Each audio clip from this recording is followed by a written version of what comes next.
this is Karun Kumar. Welcome to our channel Let's Learn Today.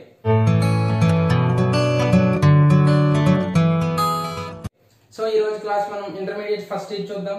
So అందులో some basic concepts of chemistry, అంటే మీకు general గా మీ text book లో stoichiometry chapter అని ఉంటది.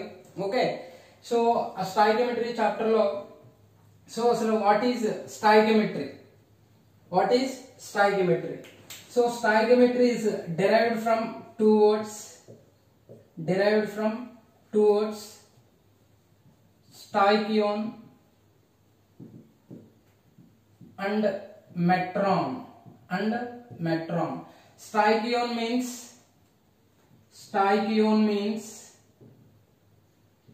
element and metron means measurement. So which stoichiometry deals with? Stoichiometry deals with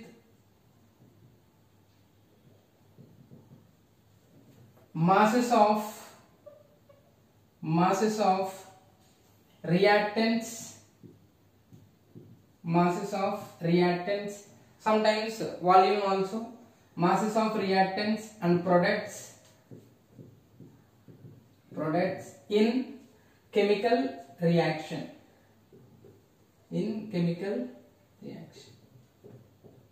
okay, stoichiometry అంటే general గా మనము ఏదైనా ఒక కెమికల్ రియాక్షన్ ఉంది. సో ఆ కెమికల్ రియాక్షన్ లో వాటి యొక్క మాసెస్ ఎంత, అంటే ఎన్ని గ్రామ్స్, ఎన్ని మోల్స్, ఎన్ని మాలిక్యూల్స్, వీటన్నిటిని కూడా డీల్ చేసేటువంటిదే stoichiometry. Okay, so for example, so ఒక స్టాయికియోమెట్రీ స్టడీ చేయాలంటే కన్ఫర్మ్ గా బ్యాలెన్స్డ్ కెమికల్ ఈక్వేషన్ ఉండాలి. It needs balanced chemical equation.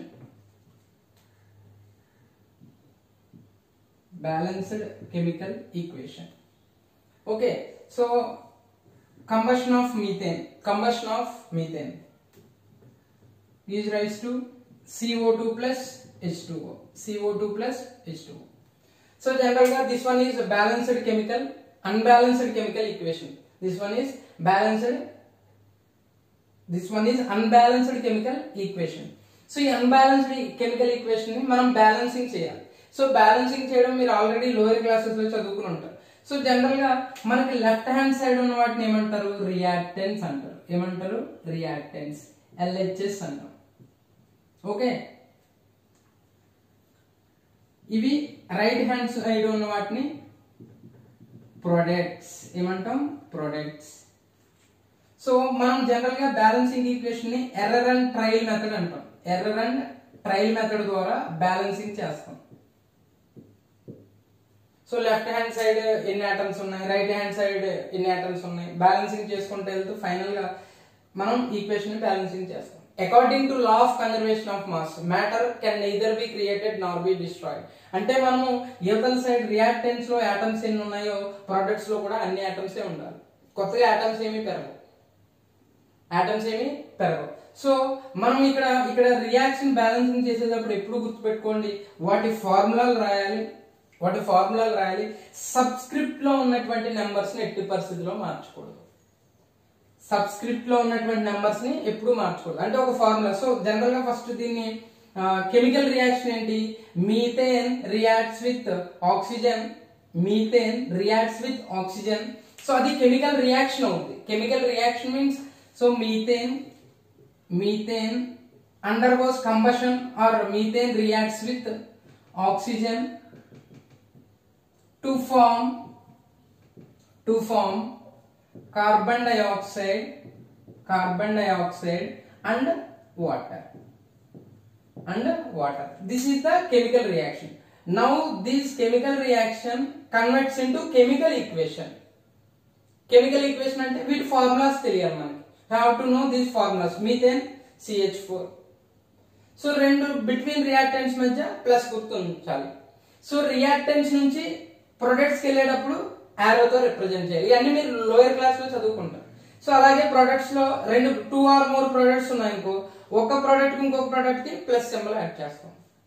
Okay, ఇక్కడ ఏమైనా కండిషన్స్ ఉంటే ఆరో పైన కండిషన్, టెంపరేచర్, catalyst, ప్రెజర్, ఇట్లాంటి కండిషన్స్ ఏమైనా ఉంటే ఆరో మీద రిప్రజెంట్ చేస్తాం. ఇది జనరల్ గా బేసిక్ కెమికల్ ఈక్వేషన్ యొక్క స్ట్రక్చర్.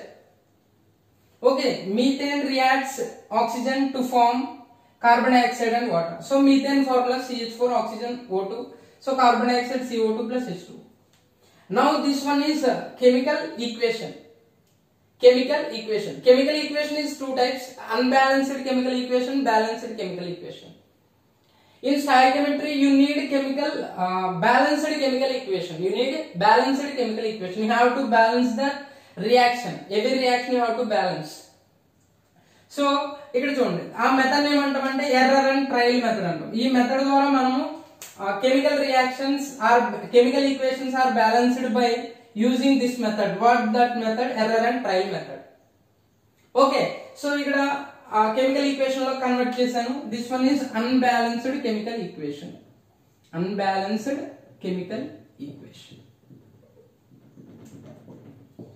ఓకే, నేను బ్యాలెన్స్డ్ కెమికల్ ఈక్వేషన్ లో మార్చుతున్నాను. So first you observe how many atoms are present in that particular reaction.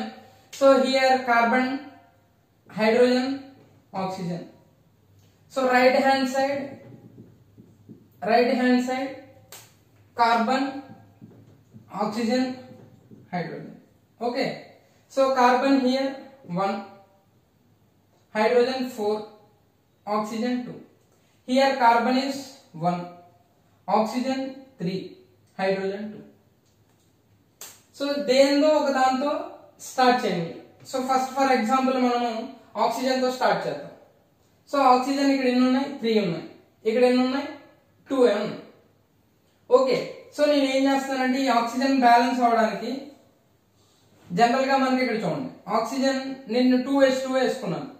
Start చేయాలి మనం 1 తర్వాత 2 కదా. సో 2 తో స్టార్ట్ చేశాను ఫర్ ఎగ్జాంపుల్. ఇవ్వతాను నేను ఆక్సిజన్ బ్యాలెన్సింగ్ చేస్తాను. ఏదో ఒక ఆటమ్ ని మీరు బ్యాలెన్సింగ్ చేయడం స్టార్ట్ చేయండి. లేకపోతే కార్బన్ బ్యాలెన్స్డ్ కాబట్టి హైడ్రోజన్ లో తీసుకోండి ఫోన్. సో హైడ్రోజన్ లో అయినా 4 ఉన్నాయి. ఇక్కడ ఎన్ని ఉన్నాయి? 2. సో నేను హైడ్రోజన్ బ్యాలెన్సింగ్ చేద్దాం అనుకున్నా ఫోన్ ఇక్కడ 2 పెట్టాను. 2 into 2 అప్పుడు ఎన్ని అయినాయి? 4. సో హైడ్రోజన్ బ్యాలెన్స్ అయిపోయింది. సో ఇప్పుడు ఆక్సిజన్ ఒకటి బ్యాలెన్స్ చేసినప్పుడు ఆటోమేటిక్ ఇంకోటి కూడా ఆటమ్ దాంతో ఉన్నది మారుతుంది కదా. సో కాబట్టి ఇక్కడ ఆక్సిజన్స్ ఎన్ని అయినాయి? 2. ఇక్కడ ఆక్సిజన్స్ ఎన్ని అయినాయి? 2. సో ఫ్రంట్ ఉన్న నెంబర్ ఏమీ లేకపోతే 1 అని అర్థం. ఇక్కడ సో ఏమీ లేదనుకోండి, ఇక్కడ 1 అని అర్థం. So 1 into 2 2. సో ఇక్కడ కూడా 2. ఇక్కడ ఏమీ లేకపోతే 1 అని అర్థం. So 1 into 2 2. సో ఆక్సిజన్స్ ఎన్ని అయినాయి? ఇక్కడ 4 అయినాయి. సో ఇక్కడ ఎన్ని ఉన్నాయి? 2 ఉన్నాయి. సో ఇక్కడ 2 పెట్టుకుంటే 2 into 2 4 అయిపోయినాయి.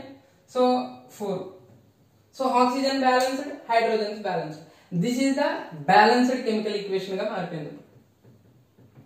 సో మనకి స్టాయికియోమెట్రీ అంటే ఆ నెంబర్ ఆఫ్, మనం ఇక్కడ ఏమన్నాం, stoichiometry deals with masses of reactants and products in chemical. ఇప్పుడు మాసెస్ గురించి వీటి గురించి చెప్పాలి. అంతేగాని అన్బ్యాలెన్స్డ్ కెమికల్ ఈక్వేషన్ తో మాసెస్ ఆఫ్ రియాక్టెంట్స్ ప్రొడక్ట్స్ గురించి మాట్లాడకూడదు. సో కాబట్టి you need balanced chemical equation. Every reaction you have to balance according to law of conservation of mass. Matter neither be created nor be destroyed. So కాబట్టి number of reactants is equal to loss of chemical combination లో చదువుకున్నాం.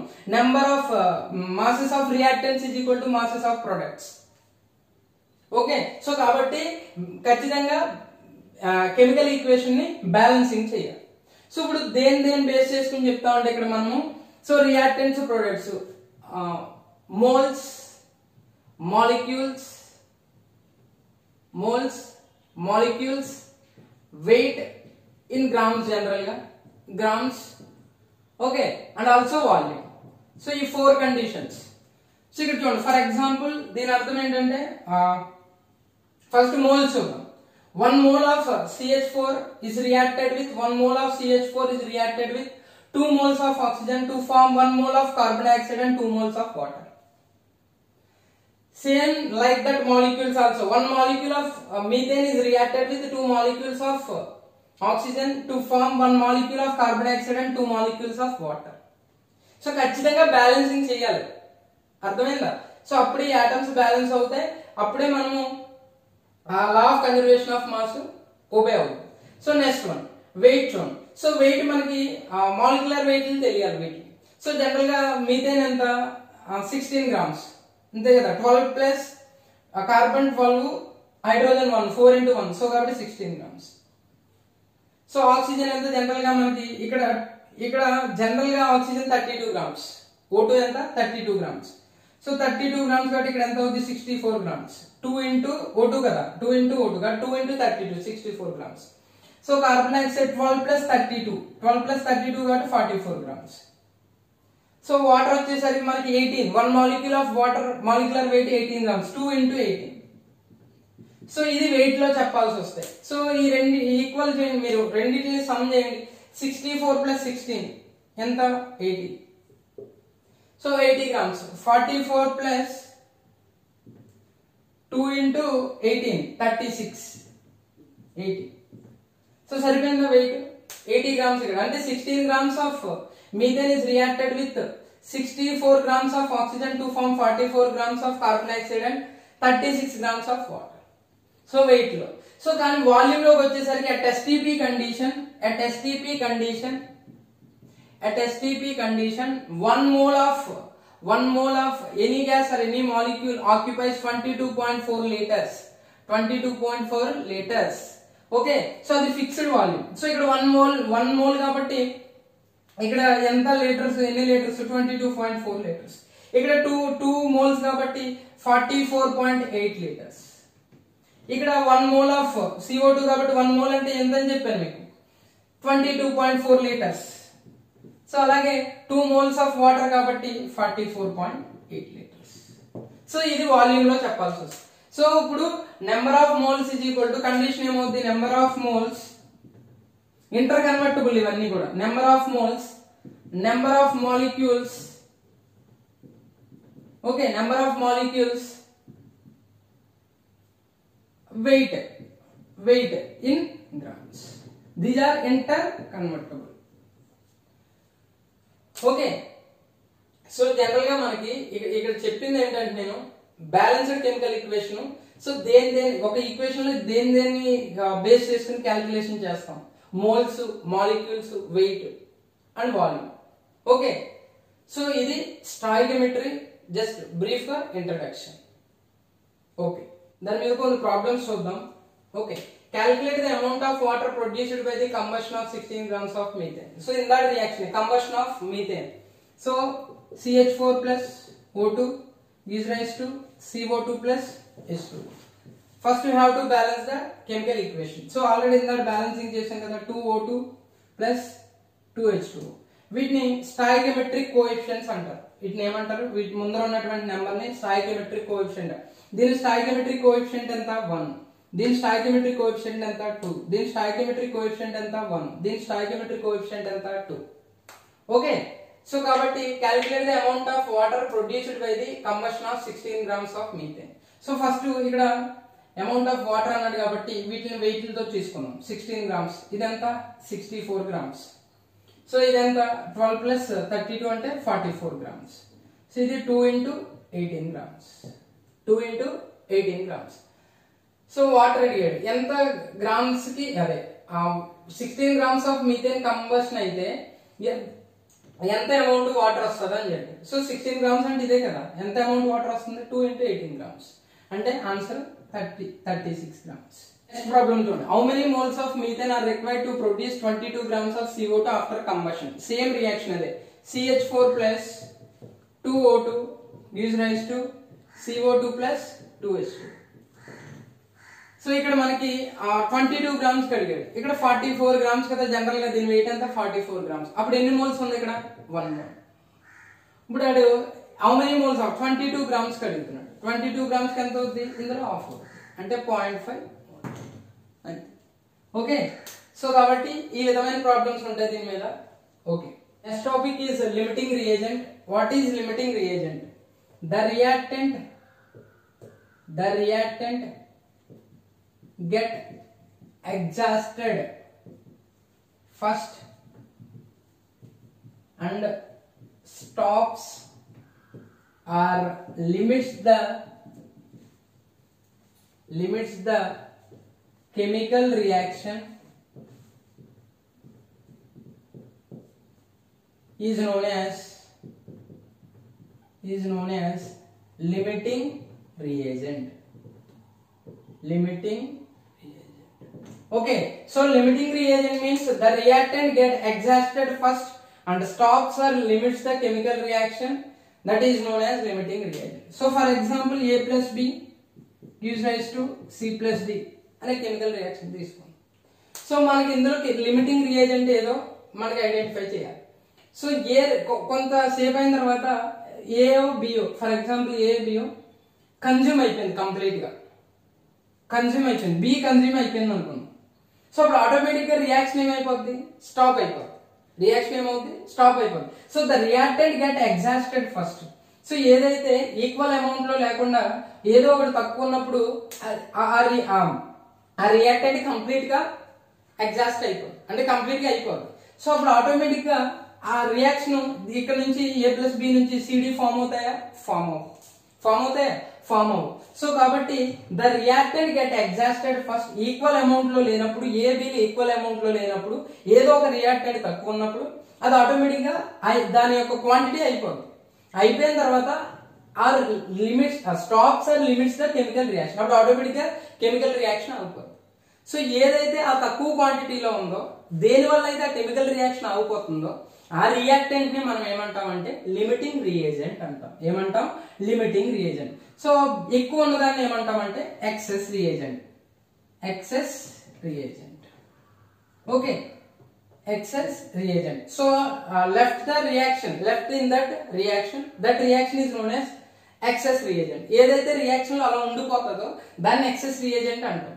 ఏదైతే consume అయిపోయి so reaction stop అయిపోద్దో దాన్ని మనము limiting reagent అన్నాం. ఇక్కడ for example ఇక్కడ ఏ బి లిమిటింగ్ రియేజెంట్ అనుకున్నాం, ఎల్ఆర్ ఏమంటాం, ఎల్ఆర్. సో ఇది ER, excess reagent. Okay, so limiting reagent అంటే అర్థమైందా, the reactant get exhausted first and stops or limits the chemical reaction is known as limiting reagent. Limiting reagent. So first limiting reagent identify చేయడానికి 3 steps ఉంటాయి. First one, wait లో కనుక ఇచ్చాడు అనుకో, so weights ని moles లో convert చేయాలి. First thing, wait లో ఇచ్చినట్టయితే వాటి యొక్క రియాక్టెంట్స్ ని వెయిట్ లో ఇస్తే, ఇది ఆబ్జెక్టివ్ పాయింట్ ఆఫ్ వ్యూ లో ఇంపార్టెంట్ క్వశ్చన్. సో ఏబీ కనుక వెయిట్స్ లో ఇచ్చాడు, వెయిట్ లో ఇచ్చినప్పుడు వాటిని మోల్స్ లో కన్వర్ట్ చేయాలి ఫస్ట్. తర్వాత మోల్స్ బై స్టాయికియోమెట్రీ రేషియో తీసుకోవాలి. మోల్స్ బై స్టాయికియోమెట్రీ రేషియో కట్టాలి. సో దేనికైతే small moles for stoichiometry ratio ఉంటుందో అదే ఎల్ఆర్ అవుతుంది. అంతే identification, simple identification. So first moles లో ఇస్తే ప్రాబ్లం లేదు, మోల్స్ లో డైరెక్ట్ మోల్స్ లో ఇస్తే కనుక మీరు మోల్స్ లో కన్వర్ట్ చేయని అవసరం లేదు. వెయిట్ లో ఇస్తే కనుక మనం నెంబర్ ఆఫ్ మోల్స్ ఐడెంటిఫై చేయాలి. Moles is equal to weight by formula ఏంటి, molecular weight. Weight by molecular weight. So formula వేసి ఇచ్చినటువంటి వెయిట్ ని నెంబర్ ఆఫ్ మోల్స్ తీసుకొస్తారు. మాలిక్యులర్ వెయిట్ లు మనకు తెలుస్తాయి, ఓకేనా. సో కాబట్టి దాన్ని moles for stoichiometry ratio calculation చేయాలి. సో దాని నుంచి వచ్చింది రేషియోలు వస్తాయి. రెండింటి యొక్క మోల్స్ ఫర్ స్టాయికియోమెట్రీ రేషియో ఏది వచ్చింది, బీది వచ్చింది. ఈ రెండిట్లో దేనికి స్మాల్ రేషియో ఈ వాల్యూ ఉందో, దేనికైతే స్మాల్ వాల్యూ ఉందో అది ఎల్ఆర్ అవుతుంది. ఏదైతే హై వాల్యూ ఉందో అది ఈఆర్. జనరల్ గా మనకి లిమిటింగ్ రియేజెంట్ అడుగుతాడు. ఓకే, క్లియరా. సో కాబట్టి the reactant get exhausted first. So equal amount లో లేనప్పుడు వాటి యొక్క క్వాంటిటీలు, ఏదో ఒక క్వాంటిటీ తక్కువగా ఉన్నప్పుడు, ఏదో ఒక రియాక్టెంట్ క్వాంటిటీ తక్కువగా ఉన్నప్పుడు అది ఫస్ట్ ఎగ్జాస్ట్ అయిపోద్ది. కెమికల్ రియాక్షన్ ఆటోమేటిక్ గా స్టాప్ అయిపోద్ది. దేని వల్ల అయితే కెమికల్ రియాక్షన్ స్టాప్ అయిపోయిందో దాన్ని లిమిటింగ్ రియేజెంట్ అంటాం. So throughout the reaction excess ఉండిపోయిందో దాన్ని ఎక్సెస్ రియేజెంట్ అంటాం. ఓకే, సో దానికి మీకు త్రీ స్టెప్స్ ఉన్నాయి లిమిటింగ్ రియేజెంట్ ఐడెంటిఫై చేయడానికి. వెయిట్ ని మోల్స్ లో కన్వర్ట్ చేయాలి. So moles for stoichiometric ratio కట్టాలి. సో దేనికైతే స్మాల్ వాల్యూ ఉంటుందో అదే లిమిటింగ్ రియేజెంట్ అవుతుంది. ఓకే, ప్రాబ్లం చూద్దాం. చూడండి, 50 kg of N2 and 10 kg of H2 are mixed to produce NH3 ammonia. Identify the limiting reagent in that reaction. First you have to write the reaction. So N2 plus H2 2 NH3. Sorry, N2 plus H2 is raised to NH3. So now have to balance with that reaction. So nitrogen 2 ఉన్నాయి కాబట్టి ఇక్కడ 2 NH3. So 2 ఆ hydrogen నేను 3 into 2 6 కాబట్టి 3H2 balance అయిపోయింది reaction. So ఇక్కడ ఏమన్నాడు 50 kg of N2 50 kg of N2 ఇచ్చాడు. సో హైడ్రోజన్ 10 kg ఇచ్చాడు. ఓకే, ఐడెంటిఫై చేయమన్నాడు. సో ఫస్ట్ వెయిట్ ని ఏం చేయమని చెప్పాను, first weight converts into moles, weight converts into moles. So number of moles is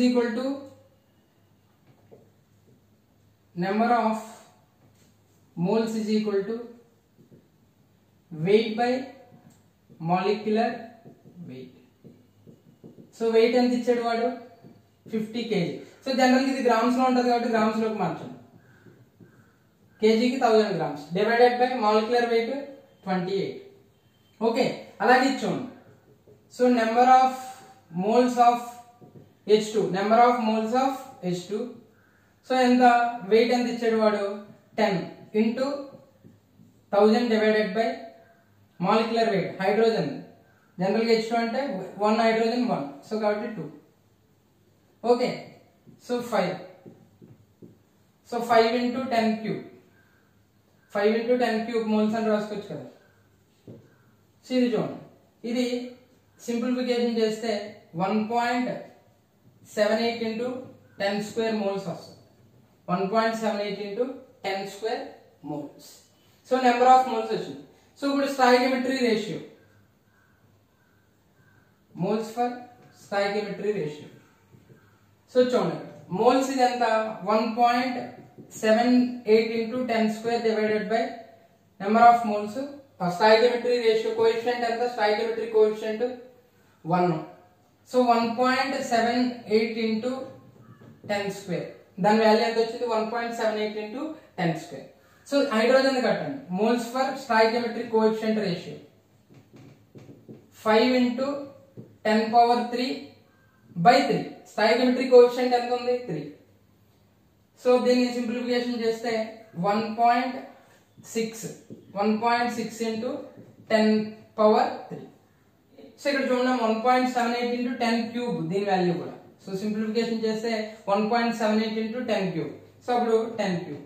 so మనకి ఇక్కడ కండిషన్ ఏంటి, లిమిటింగ్ రియేజెంట్ అవడానికి ఏదైతే స్మాల్ వాల్యూ వస్తుందో, moles for stoichiometric coefficient ratio ఏదైతే స్మాల్ వాల్యూ వస్తుందో అదే మనకి లిమిటింగ్ రియేజెంట్ అవుతుంది. ఈ రెండిట్లో వాల్యూ ఏది చిన్నది, సో ఇది 1.6 ఇంటూ 10 పవర్ 3. సో కాబట్టి లిమిటింగ్ రియేజెంట్ ఏమవుద్ది, hydrogen. In this case limiting reagent is hydrogen, excess reagent nitrogen. Okay, thank you.